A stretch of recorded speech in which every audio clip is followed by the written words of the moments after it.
Let's go! É hora do Guga News! Já que é para imitar o Greg News, Léo, eu vou mudar o nome desse jornal. Agora é Guga News, não é mais Nobla News, beleza? Não deixo não. Mudei o nome, vamos fazer uma cópia legítima agora. Guga News no ar! E as notícias de hoje vão para cima.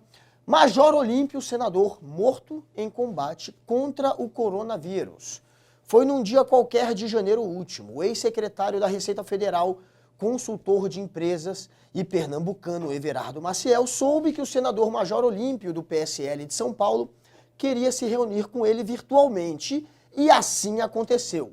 Olímpio havia lido um artigo de Maciel sobre reforma tributária e ele fazia parte da comissão do Senado que estudava esse assunto. Maciel foi direto e franco como de hábito e disse bem assim para o Major Olímpio: em meio a uma pandemia, falar em reforma tributária é vigarice.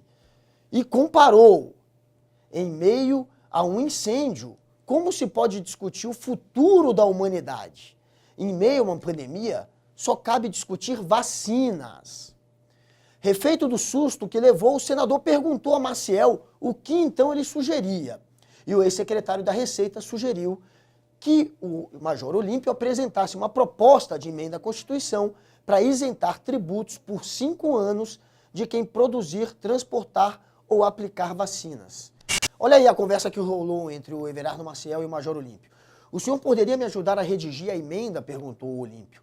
E o Maciel respondeu, claro que podia. E quanto tempo precisava para fazer aquela redação? Perguntou o Major Olímpio. 2 horas, respondeu o Maciel. 2 horinhas. Ainda em janeiro, o Major Olímpio registrou lá no Senado a proposta de emenda.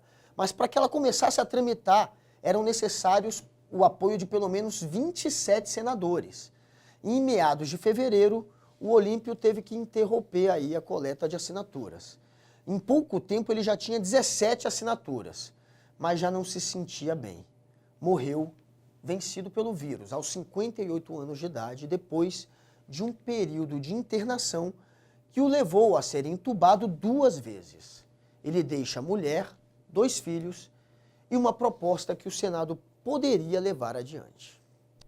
É muito triste mesmo a gente ter que dar essa notícia, a notícia do 3º senador que morre vítima da Covid. E é triste também a gente lembrar, a gente constatar que em um ano de pandemia, os senadores e deputados praticamente nada fizeram para pressionar o Bolsonaro para que ele adotasse as medidas que são recomendadas pela ciência, as medidas de contenção da Covid, que ele sempre negou, que ele sempre sabotou. Os senadores e os deputados não pressionaram nem com a abertura de CPI para apurar os desmandos do Bolsonaro, nem com a abertura de impeachment. Não teve nada, deixaram o Bolsonaro sair inflando ali, inflando a turba dele com fake news, com mentira e sabotando as medidas de isolamento, de distanciamento social, de uso de máscara. Agora sim, agora que virou guerra, eles começaram a agir, e timidamente ainda. Major Olímpio, que você não tenha morrido em vão, que a justiça, que os políticos, que as instituições reajam e que o Bolsonaro seja colocado no lugar que ele merece, né? O que ele está fazendo já é crime. Vamos nessa, vamos para mais uma. Os colapsos que ameaçam o Brasil, né? O colapso hospitalar e também o democrático. Jair Bolsonaro dispensa intermediários. Ele, em pessoa, como presidente da República, arrasta o Brasil na direção de 2 tipos de colapso: o sanitário, hospitalar, o maior da história, e o democrático. Esse certamente difícil de superar os pavorosos 21 anos da ditadura militar de 64. Os tempos são outros. O autoritarismo tem várias faces e diferentes meios de se impor. O Brasil tem 2,7% da população mundial. Nas últimas 24 horas, o número de mortos pela Covid representou mais de 1/4 de todas as mortes ocorridas no mundo. Foram mais de 2.724 mortes, o segundo maior número em toda a pandemia. O aumento só foi menor que o registrado na última terça, 2.841 mortos. É o 3º dia consecutivo em que os óbitos ficam acima de 2.600.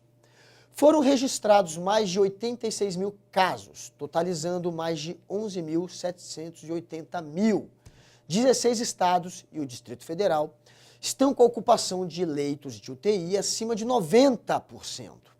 Dos 27 estados, 18 adotam toque de recolher. O estoque de remédios para atendimento de doentes graves está perto do fim. Quem toma decisões? O ministro da Saúde demitido ou o sucessor, que ainda não foi empossado? Quem é que é o responsável? Vem cá, galera, por que imaginar que a troca de ministros poderá resultar em um salto de qualidade no combate ao vírus? Por quê? O ministro de saída antecipou que o seu substituto reza pela mesma cartilha. É um ministro de entrada que vai obedecer às orientações de Bolsonaro porque foi ele o eleito para governar. Por tudo que diz e repete, Bolsonaro não mudou de lado. Segue parceiro do vírus. Somente na quinta, dia 18, no período de 12 horas após a confirmação do novo ministro, em conversas com devotos no jardim do Palácio da Alvorada e na live também do Facebook, Bolsonaro voltou a defender o tratamento preventivo de infectados com drogas ineficazes. Entrou com uma ação no Supremo Tribunal Federal contra o toque de recolher e também o que ele chama de estado de sítio, e atacou governadores, Lula e o PT.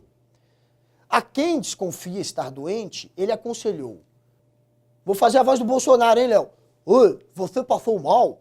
Está com um pouco de dor de cabeça, tá ok? Dor nos olhos, um pouco de febre, resfriado. Aí vai para o médico, alguns nem vão. Já tomam logo remédio para matar piolho, né? Porque falaram que o nome também não pode dizer. Eu tomei outro e me dei bem, tá ok? E milhares de pessoas têm se socorrido nesse tratamento inicial e seguraram, tá ok? Para desacreditar o avanço da doença no Brasil, também o Bolsonaro tentou plantar a dúvida, né? Sobe aí a cartilha. Parece que só morre de Covid. Os hospitais estão com 90% de UTI ocupada. O que a gente precisa fazer? Quantos são de Covid e quantos são de outra enfermidade? A gente pergunta, aí, qual país do mundo que está tratando bem a questão da Covid?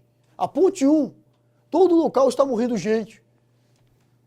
A seu mando, a Advocacia Geral da União tentará derrubar na Justiça medidas restritivas adotadas por 3 governadores. E justifica, sob a cartela. Isso, o toque de recolher, é estado de defesa, estado de sítio, tá ok? Que só uma pessoa pode decretar. Eu. Mas quando assina um decreto de defesa ou sítio, vai para dentro do parlamento. Isolamento em excesso, segundo o Bolsonaro, empobrece o país. O presidente adiantou ter enviado ao Congresso um projeto de lei com urgência em que define o que são atividades consideradas essenciais durante a pandemia. Sobe a cartela. É toda aquela que serve. É assim, Léo, minha voz do Bolsonaro é Alf, o ET teimoso. Alf, o ET teimoso ou Barney. Continuando aqui. Não interrompa a imitação maravilhosa aqui. Aspas do Bolsonaro, galera. Continuando. É toda aquela que serve para o cidadão botar pão na mesa.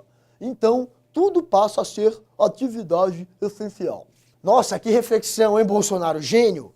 Atividade essencial não fecha. Nada fecha se tudo for considerado atividade essencial.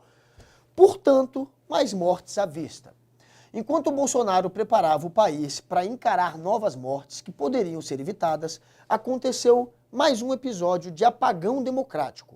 Desta vez, a prisão em Brasília de 3 militantes do PT que estenderam uma faixa na esplanada dos ministérios acusando o Bolsonaro de ser genocida. A Polícia Militar invocou a Lei de Segurança Nacional para prender os 3. Os 4, na verdade. A Lei de Segurança Nacional, vocês sabem, ela é uma herança da ditadura militar de 64, que o Congresso, por medo, finge que não existe. A LSN está sendo usada para intimidar os opositores e críticos eventuais de Bolsonaro e de seu governo. E em nome dela, no dia anterior, um sociólogo de Palmas foi intimado a depor por ter pagado um outdoor onde Bolsonaro era comparado a um pequi roído no caso, né? Algo de pouco valor no Tocantins. Pequi ruído significa isso, algo que não vale nada. Com base na Lei de Segurança Nacional, a Polícia Federal abriu 26 inquéritos em 2019 e 51 em 2020. Nos anos anteriores, a média era de 11 inquéritos. Outro dia, professores da Universidade Federal de Pelotas foram obrigados a assinar um termo de ajustamento de conduta depois de criticar Bolsonaro numa transmissão digital. E no ano passado, o Ministério da Justiça investigou policiais que se diziam antifascistas. A pesquisa Datafolha mais recente mostra que 79% dos brasileiros estão convencidos de que a pandemia fugiu ao controle das autoridades públicas e por isso sentem medo. Enganam-se! Ao seu modo, Bolsonaro está sim no controle da situação, sempre esteve. Tudo está saindo conforme ele planejou. Morram os que tiverem de morrer. E daí? Se a economia afundar, seu governo acabe. É só isso que interessa para o Bolsonaro. O mais será decidido ao longo da batalha de narrativas a ser travada até o último voto da eleição de 2022. E nisso, Bolsonaro e sua turma costumam se dar bem. Eles são bons aí em criar narrativas fakes. Quem sabe o povão acredita que a culpa não é dele. Vamos ao meu comentário. E aí, Leozinho? Como é que tá, irmão? Tá com medo que nem os brasileiros da Covid? E eles acham que os políticos estão no cagaço também. E você? Tô com o meu leito ali do Albert Einstein me aguardando, qualquer coisa. O mito vai me salvar. O mito vai salvar. O minto, que mentiu tanto que o Brasil agora tá nessa situação de colapso. O Brasil agora tá perdido. A gente não sabe para que lado ir. Vacina, spray nasal. Quem vai comandar essa questão aí do controle da pandemia? STF, governadores. A verdade é que há um vácuo mesmo. O Bolsonaro ele se omitiu, não só se omitiu, né? Ele tentou jogar nos outros, nos governadores, nos prefeitos, a culpa que é do governo federal, mas não colou. As pesquisas mostram que a maior parte dos brasileiros culpa, sim, Bolsonaro pelo descontrole. Quase 50%, quase metade do Brasil culpa o governo, só 17% culpam governadores e 9% culpam prefeitos. Então, a batalha de narrativas, por enquanto, está sendo perdida pelo Bolsonaro. Mas veremos como será na eleição. A gente sabe que ele vai continuar batendo na tecla de que fez tudo certo, de que, inclusive, existem tratamentos que podem prevenir essa doença e de que a culpa é da mídia, a culpa é do STF, que tirou dele a responsabilidade, o que é uma mentira. Ela apenas compartilhou a responsabilidade de combater a Covid também com prefeitos e governadores, porque o governo federal não fazia nada. Então ela deu também aos governadores o direito de agir sem retirar nenhuma obrigação do governo federal. Muito pelo contrário, dizendo que caberia ao governo federal tocar, sim, uma agenda nacional de combate à pandemia, o que o governo nunca fez. Só se escoou nessa história, né? Só usou essa história do STF para mentir, para criar essa falsa ideia de que não tinha mais responsabilidade sob o controle da pandemia, que tinham tirado dele essa responsabilidade. Seu causeiro, mentiroso, Aqui, maluco. Peraí, seu Noblar. Hoje eu acordei mais instável que o Instagram e o WhatsApp. Eu acordei 5 da manhã, chamei meu amigo ali, o Marcos Pontes, e a gente foi estudar, fazer uma questão. Tá aí a questão. Eu vou saber essa sua questão já já. Mas antes de você entrar nessa... Bolsonaro trouxe aí a salvação da Covid. Já já ele vai me apresentar essa história aí dessa salvação da Covid. Antes da gente entrar aqui nos momentos finais desse jornal, vamos agora mostrar um vídeo também, já que a gente abordou essa questão da democracia que está em xeque, que está em risco. O Bolsonaro sempre ameaça assim, e agora a gente está vendo que tem gente sendo presa simplesmente por estar com cartazes criticando o Bolsonaro pelo descontrole da pandemia, chamando ele de genocida. Isso está bastando para a galera ser presa.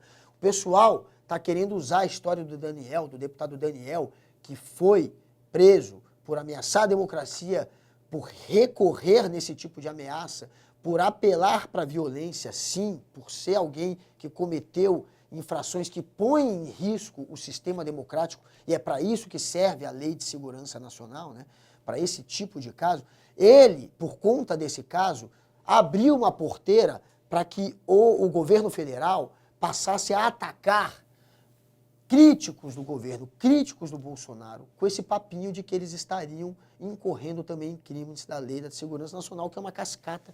Mas, enfim, a gente está nessa situação de ameaça à democracia, então vamos a esse vídeo que mostra 2 manifestantes sendo detidos na PF, na Superintendência da Polícia Federal de Brasília, simplesmente por estarem com um cartaz Bolsonaro genocida. Solta aí. O deputado tem imunidade, né? O deputado tem algumas questões envolvidas. Questão política. Eu só vou levar conhecimento do delegado. O delegado decide a respeito. Se falar que rasga ou não, devolve isso para ele, tudo bem. Tá bom? Perfeito. Agora o que vai acontecer é que vocês vão ter que prender todo mundo. Nós vamos fazer 300 cartões. Tirar se ficar lá para fora. Não, vamos tirar aqui dentro. Tirar mais 10 pontos. Aqui dentro você vai tirar. Se ficar uma pessoa, vai ter que ficar todo mundo. Aqui dentro você vai tirar. Ninguém está falando que ninguém vai ficar aqui, amigo. Então tá bom. Beleza? O delegado está formando um convencimento dele. Tá Se certo? ficar uma pessoa detida por causa do cartaz, eu vou fazer 100 cartazes, nós vamos espalhar gente aqui dentro do cartaz. Tranquilo. Tá bom? Sem problema. Tá aí, Léo, o desastre que tá a situação do Brasil. E agora, como é que o Bolsonaro vai tirar a gente dessa cagada que ele nos meteu? É muito simples, seu comunista. Eu acabei de desenvolver uma questão com o meu amigo Marcos Pontes, ali do meu ministro da Ciência, tá aí uma conta sofisticada e muito difícil de matemática. Matemática? Matemática. Aqui é a solução pra gente resolver o problema da Covid? Você é inteligente mesmo. Ué, isso aqui é o pi, não é? Aquele símbolo pi. Isso, eu aprendi agora há pouco esse símbolo, mas é por aí mesmo, né? Pi mais olho. Isso, seu Lobão. Piolho. Muito bem, seu imbecil. E o que isso te lembra? Pio. O quê? Ivermectina. Ivermectina, tá aí a cura. Ivermectina. A cura da doença, tá aí, ó. Ivermectina, seu... Puta que pariu, velho. É por isso, Brasil. É por isso. É por esse tipo de fake news que o Brasil tá nessa situação, galera. É por esse tipo de cagada aqui. Isso aqui não presta pra nada, isso não vale nada. Isso é igual a você, Bolsonaro. Toma essa porcaria aí pra você, isso não vale nada. É isso aí, galera. Não caiam mais em fake news, não caiam mais nessas mentirinhas.